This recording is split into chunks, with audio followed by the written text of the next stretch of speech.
In 2024, Keir Starmer won Britain's most dominant election victory in decades, 412 seats with a majority of 172. The largest victory for the Labour Party in 2 decades. Political analysts predicted years of stability, but today, Starmer could be replaced soon. But how did the most powerful Labour government in modern history become politically unviable in less than a year and a half? The collapse began with the victory itself. Starmer's 412 seats were built on historic weakness, not strength. He received only 33.7% of the popular vote, the lowest vote share for a commanding majority in British electoral history. Media reports called the victory a loveless landslide. Voters rejected Conservatives, but they did not embrace Labour. Starmer won the game, but not the people.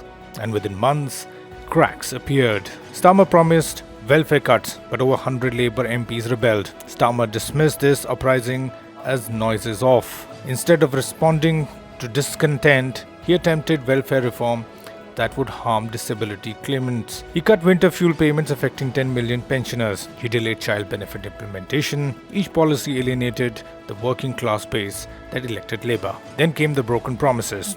Starmer vowed not to raise income tax, national insurance or VAT. But according to The Telegraph and The Guardian, this November budget will break that pledge. Income tax hikes are now inevitable. 18 months in, Labour's manifesto, its moral contract with voters, is being rewritten. The rebellion within the Labour Party has gone public.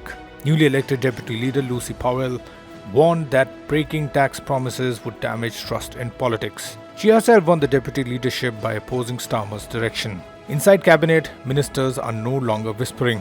They're counting votes. Health Secretary Wes Streeting is accused of organizing the coup. Defense Secretary John Healey is being positioned as the continuity candidate. Home Secretary Shabana Mahmood and former Deputy PM Angela Rayner are also contenders.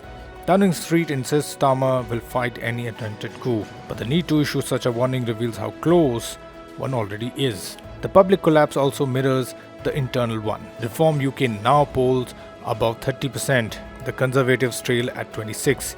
Labour, the governing party, is below 20%. A government with 412 seats is less popular than opposition parties with no seats. This represents political collapse without precedent in modern British history. Starmer faces not the threat of electoral defeat in 2029, he faces the immediate threat of leadership removal within months. The question is no longer whether this government will collapse, the question is whether he will survive as leader long enough to implement the budget that will cause that collapse.